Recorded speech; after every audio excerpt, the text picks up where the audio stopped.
Story 8 of Dubliners. A Little Cloud. 8 years before he had seen his friend off at the north wall and wished him Godspeed. Gallagher had got on.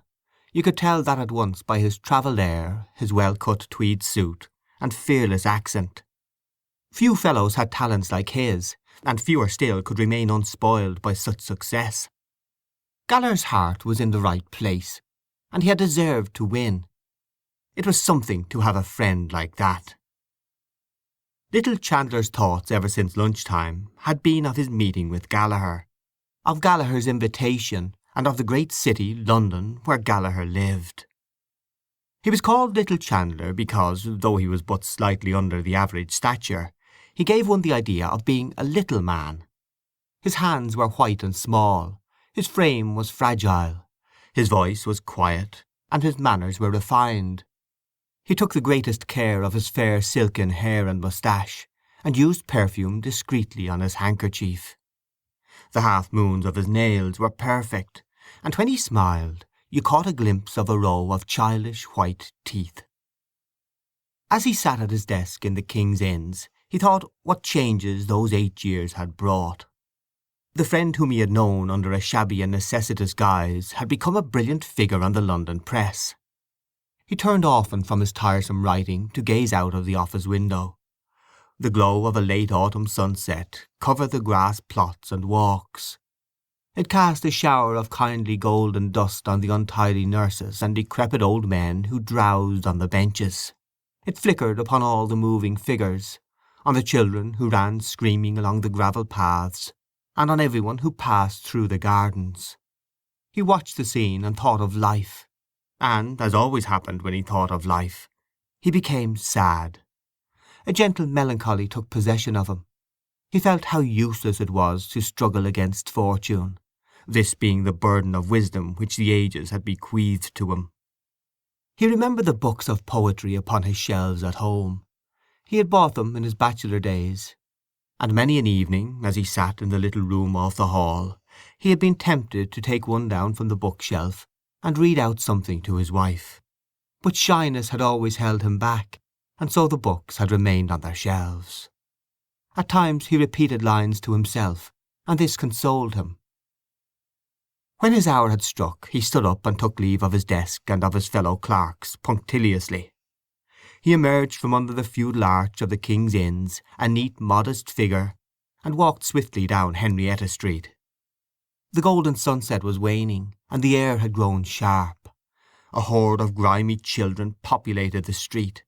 They stood or ran in the roadway, or crawled up the steps before the gaping doors, or squatted like mice upon the thresholds. Little Chandler gave them no thought. He picked his way deftly through all that minute vermin-like life, and under the shadow of the gaunt spectral mansions in which the old nobility of Dublin had roistered. No memory of the past touched him, for his mind was full of a present joy. He had never been in Corliss's, but he knew the value of the name. He knew that people went there after the theatre to eat oysters and drink liqueurs, and he had heard that the waiters there spoke French and German. Walking swiftly by at night, he had seen cabs drawn up before the door, and richly dressed ladies, escorted by cavaliers, alight and enter quickly. They wore noisy dresses and many wraps.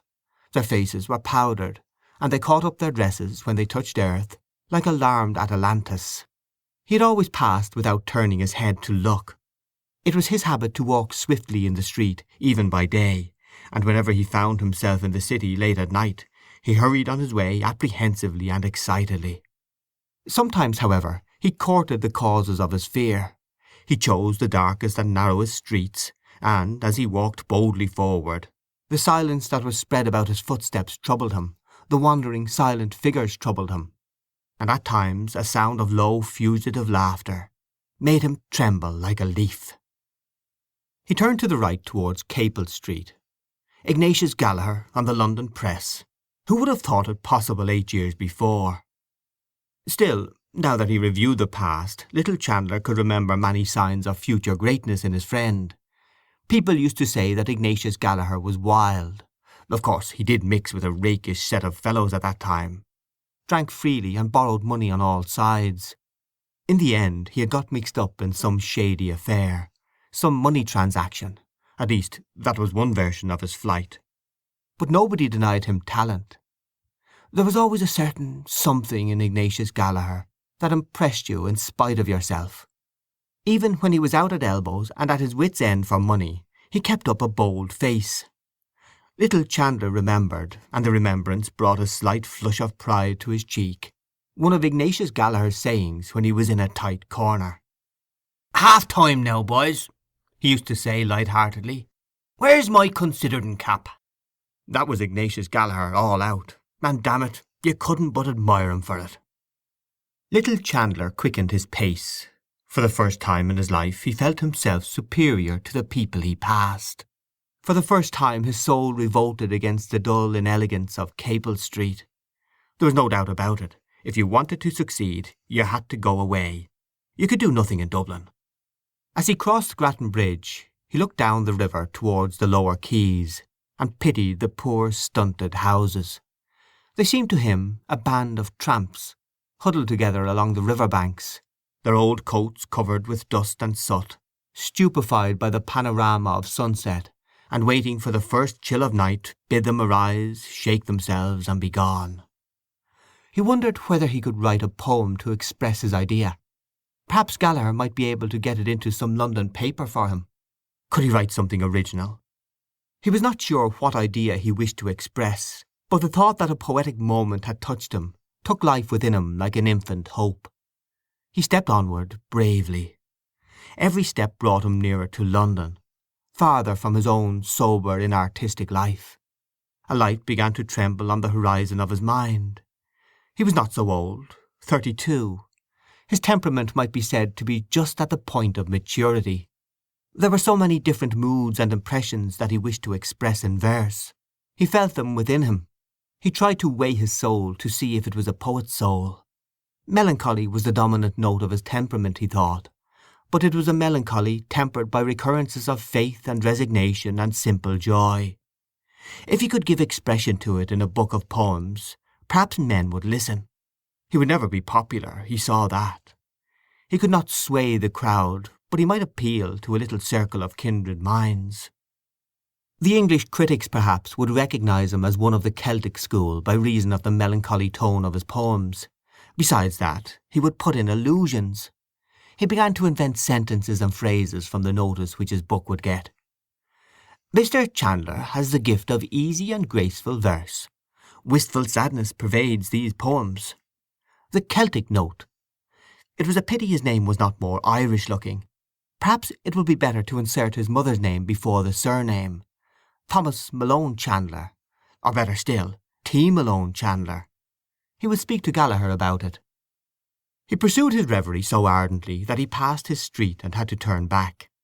As he came near Corliss's, his former agitation began to overmaster him, and he halted before the door in indecision. Finally he opened the door and entered. The light and noise of the bar held him at the doorways for a few moments.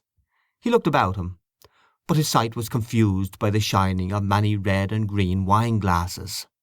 The bar seemed to him to be full of people, and he felt that the people were observing him curiously. He glanced quickly to right and left, frowning slightly to make his errand appear serious. But when his sight cleared a little, he saw that nobody had turned to look at him. And there, sure enough, was Ignatius Gallagher, leaning with his back against the counter and his feet planted far apart. "Hello, Tommy, old hero. Here you are. What's it to be? What'll you have? I'm taking whisky. Better stuff than we get across the water. Soda, Lydia, no mineral. I'm the same. Spoils the flavour. Here, garçon, bring us 2 halves of malt whisky like a good fella. Well, and how have you been pulling along since I saw you last? Dear God, how old we're getting. Do you see any signs of ageing in me, eh? What? A little grey and thin at the top, what?"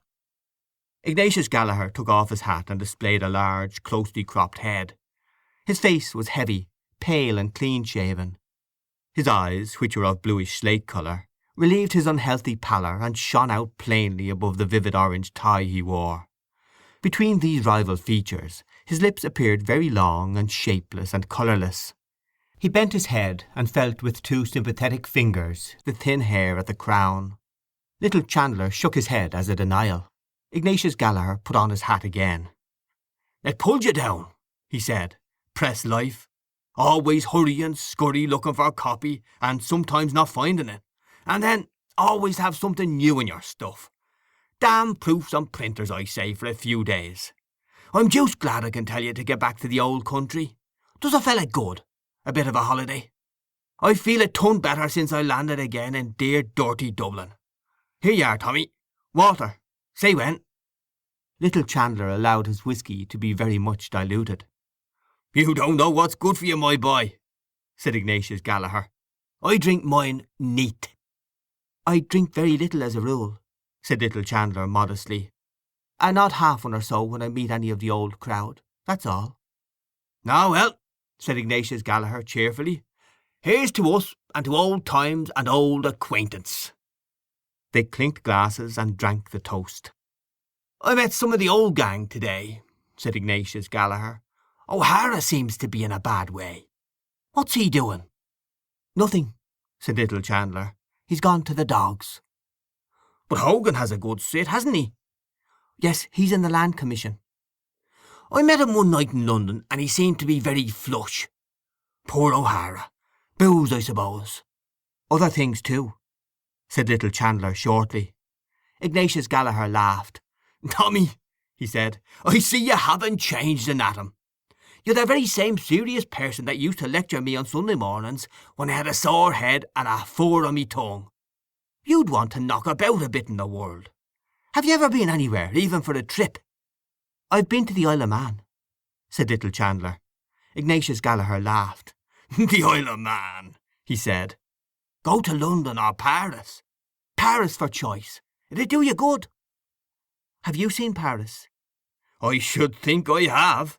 I've knocked about there a little." "And is it really so beautiful as they say?" asked Little Chandler. He sipped a little of his drink, while Ignatius Gallaher finished his boldly. "Beautiful," said Ignatius Gallaher, pausing on the word and on the flavour of his drink. "It's not so beautiful, you know. Of course, it is beautiful, but it's the life of Paris. That's the thing. Ah, there's no city like Paris for gaiety, movement, excitement." Little Chandler finished his whisky, and after some trouble succeeded in catching the barman's eye. He ordered the same again.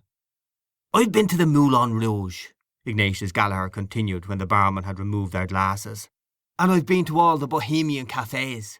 Hot stuff. Not for a pious chap like you, Tommy." Little Chandler said nothing until the barman returned with 2 glasses. Then he touched his friend's glass lightly and reciprocated the former toast. He was beginning to feel somewhat disillusioned. Gallaher's accent and way of expressing himself did not please him. There was something vulgar in his friend which he had not observed before. But perhaps it was only the result of living in London amid the bustle and competition of the press. The old personal charm was still there under this new gaudy manner. And, after all, Gallaher had lived. He had seen the world. Little Chandler looked at his friend enviously. "Everything in Paris is gay," said Ignatius Gallaher. "They believe in enjoying life. And don't you think they're right? If you want to enjoy yourself properly, you must go to Paris. And mind you, they've a great feeling for the Irish there. When they heard I was from Ireland, they were ready to eat me, man." Little Chandler took 4 or 5 sips from his glass. "Tell me," he said, "is it true that Paris is so immoral, as they say?" Ignatius Gallaher made a catholic gesture with his right arm. "Every place is immoral," he said. "Of course, you do find spicy bits in Paris. Go to one of the students' balls, for instance. That's lively, if you like, when the cocottes begin to let themselves loose. You know what they are, I suppose?" "I've heard of them," said Little Chandler. Ignatius Gallaher drank off his whisky and shook his head. "Ah," he said, "you may say what you like. There's no woman like the Parisienne. For style, for go." "Then it is an immoral city," said Little Chandler with timid insistence. "I mean, compared with London or Dublin." "London," said Ignatius Gallaher.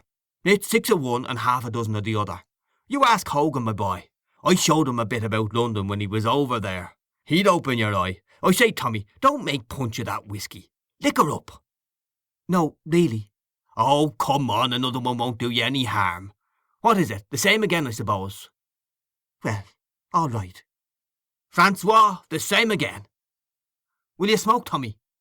Ignatius Gallaher produced his cigar case.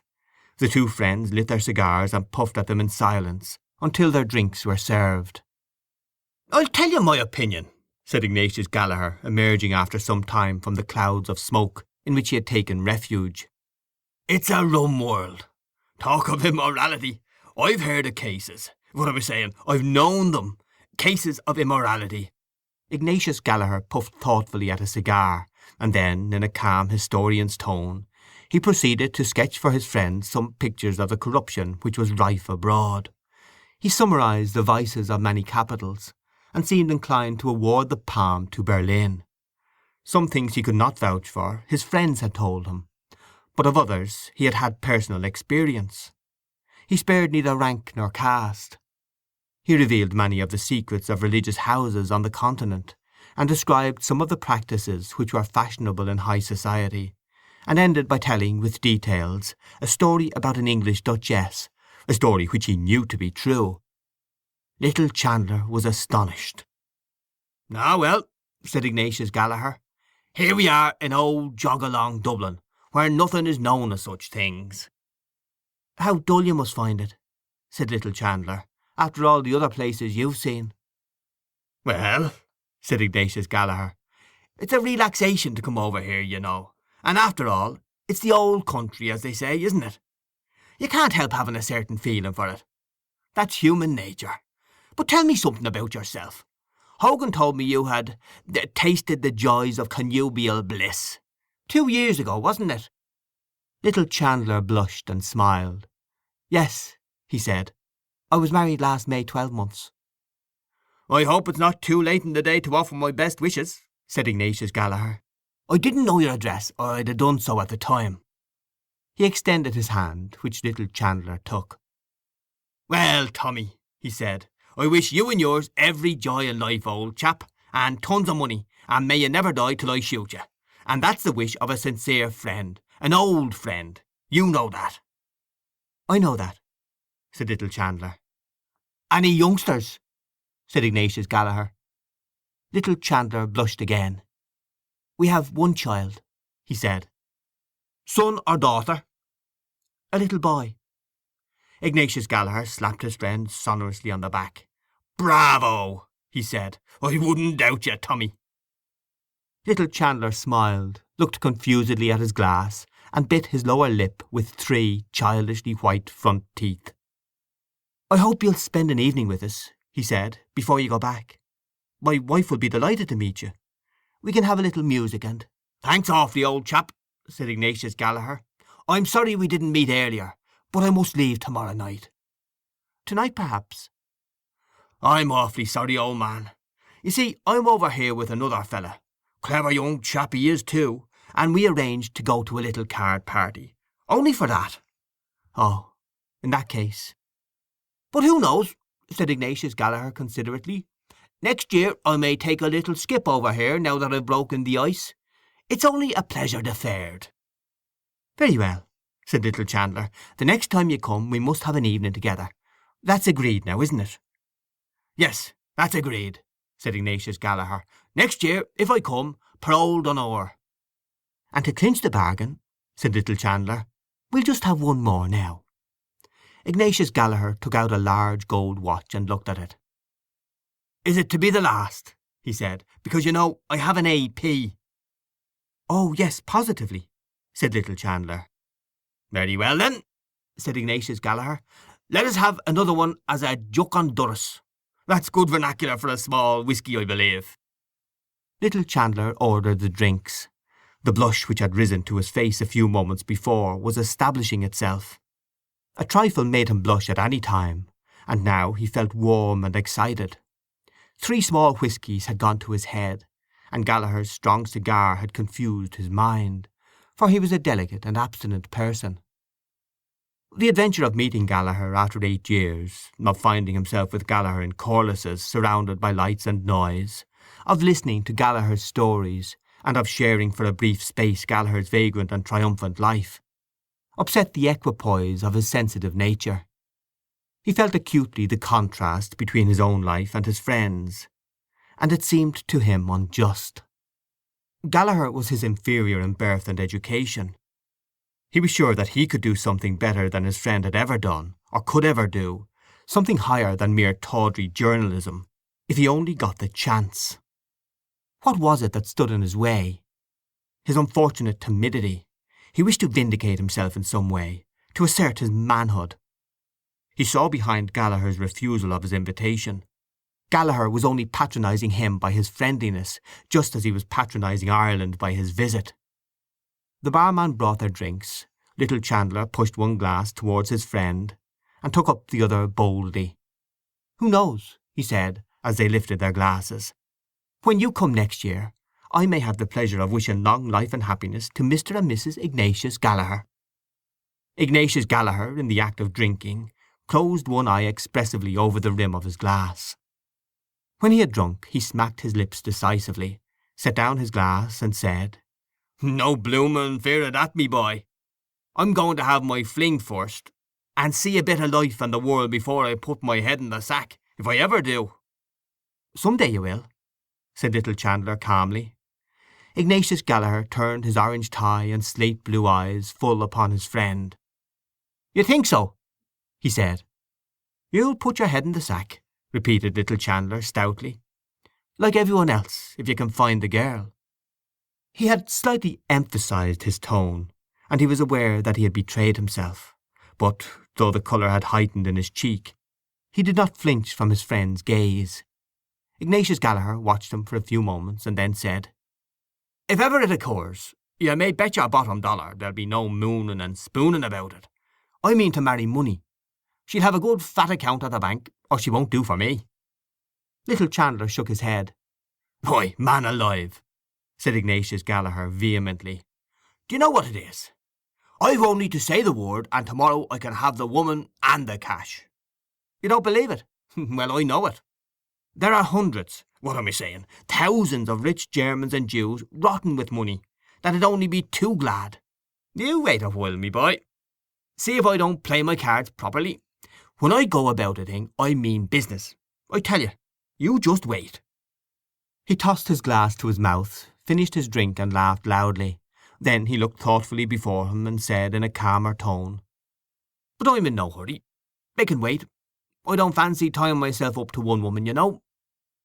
He imitated with his mouth the act of tasting, and made a wry face. "Must get a bit stale, I should think," he said. Little Chandler sat in the room off the hall, holding a child in his arms. To save money they kept no servant, but Annie's young sister Monica came for an hour or so in the morning and an hour or so in the evening to help. But Monica had gone home long ago. It was 9:15. Little Chandler had come home late for tea, and, moreover, he had forgotten to bring Annie home the parcel of coffee from Bewley's. Of course, she was in a bad humour, and gave him short answers. She said she would do without any tea, but when it came near the time at which the shop at the corner closed, she decided to go out herself for a £1/4 of tea and 2 pounds of sugar. She put the sleeping child deftly in his arms and said, "Here, don't waken him." A little lamp with a white china shade stood upon the table, and its light fell over a photograph which was enclosed in a frame of crumpled horn. It was Annie's photograph. Little Chandler looked at it, pausing at the thin, tight lips. She wore the pale blue summer blouse which he had brought her home as a present one Saturday. It had cost him 10 and 11 pence. But what an agony of nervousness it had cost him! How he had suffered that day, waiting at the shop door until the shop was empty, standing at the counter and trying to appear at his ease, while the girl piled ladies' blouses before him, paying at the desk and forgetting to take up the odd penny of his change, being called back by the cashier, and finally striving to hide his blushes as he left the shop by examining the parcel to see if it was securely tied. When he brought the blouse home, Annie kissed him and said it was very pretty and stylish. But when she heard the price, she threw the blouse on the table and said it was a regular swindle to charge 10 and 11 for it. At first she wanted to take it back, but when she tried it on she was delighted with it, especially with the make of the sleeves, and kissed him and said he was very good to think of her. Ah. He looked coldly into the eyes of the photograph, and they answered coldly. Certainly they were pretty, and the face itself was pretty, but he found something mean in it. Why was it so unconscious and ladylike? The composure of the eyes irritated him. They repelled him and defied him. There was no passion in them, no rapture. He thought of what Gallagher had said about rich Jewesses. Those dark oriental eyes, he thought. How full they are of passion, of voluptuous longing. Why had he married the eyes in the photograph? He caught himself up at the question and glanced nervously round the room. He found something mean in the pretty furniture which he had bought for his house on the hire system. Annie had chosen it herself, and it reminded him of her. It was too prim and pretty. A dull resentment against his life awoke within him. Could he not escape from his little house? Was it too late for him to try to live bravely like Gallagher? Could he go to London? There was the furniture still to be paid for. If he could only write a book and get it published, that might open the way for him. A volume of Byron's poems lay before him on the table. He opened it cautiously with his left hand, lest he should waken the child, and began to read the first poem in the book. Hushed are the winds and still the evening gloom, not e'en a zephyr wanders through the grove, whilst I return to view my Margaret's tomb, and scatter flowers on the dust I love. He paused. He felt the rhythm of the verse about him in the room. How melancholy it was. Could he too write like that? Express the melancholy of his soul in verse? There were so many things he wanted to describe. His sensation of a few hours before on Grattan Bridge, for example. If he could get back again into that mood. The child awoke and began to cry. He turned from the page and tried to hush it, but it would not be hushed. He began to rock it to and fro in his arms, but its wailing cry grew keener.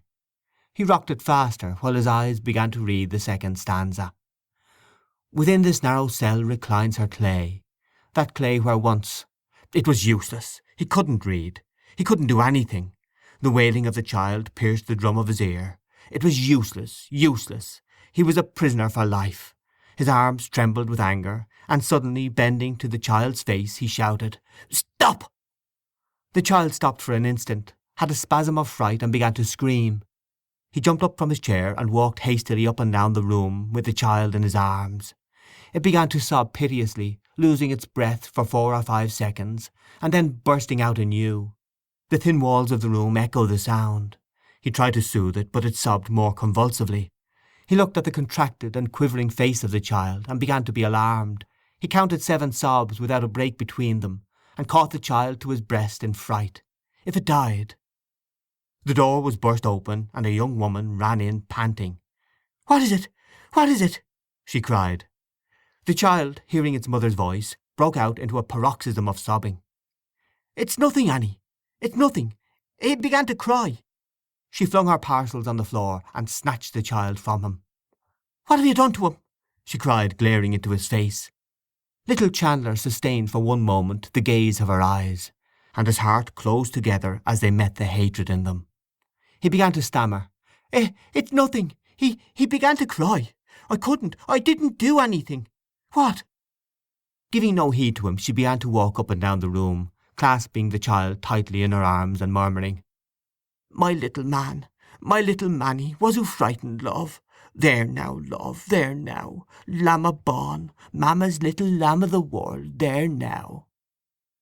Little Chandler felt his cheeks suffused with shame, and he stood back out of the lamplight.